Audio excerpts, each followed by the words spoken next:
ನಮಸ್ಕಾರ. ಇವತ್ತು ನಾವು ಚಿಕನ್ ಕೀಮಾ ಚಿಲ್ಲಿ ಬಜ್ಜಿ ಮಾಡ್ತಿದ್ದೀವಿ.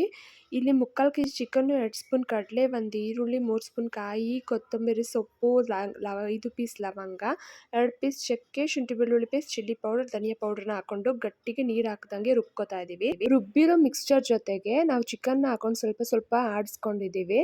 ಇವಾಗ 2 ಮಿಕ್ಸ್ ಆಗಿರೋ ಮಿಕ್ಸ್ಚರ್ಗೆ ಸ್ವಲ್ಪ ಕೊತ್ತಂಬರಿ ಸೊಪ್ಪು, 1 ಈರುಳ್ಳಿ, ಗರಂ ಮಸಾಲ, ಹಸಿರು ಮೆಣಸಿನ್ಕಾಯಿನ ಹಾಕಿ ಮಿಕ್ಸ್ ಮಾಡ್ಕೋಬೇಕು. ಮಿಕ್ಸ್ ಮಾಡ್ಕೊಂಡ್ಮೇಲೆ ಸ್ವಲ್ಪ ರುಚಿಗೆ ತಕ್ಕಷ್ಟು ಉಪ್ಪು ಹಾಕ್ಕೋಬೇಕು.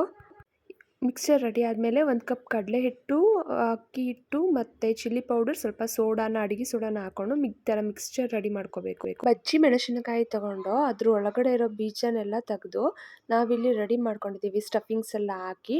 ಆ ಸ್ಟಫಿಂಗ್ಸ್ಗೆ ನಾವು ಕಲಸಿಟ್ಟಿರೋ ಹಿಟ್ಟಿನೊಳಗಡೆ ಡಿಪ್ ಮಾಡಿ ಅದನ್ನು ಫ್ರೈ ಮಾಡ್ತಾ ಇದ್ದೀವಿ. ಇದನ್ನು ಡೀಪ್ ಫ್ರೈಯೇ ಮಾಡಬೇಕು.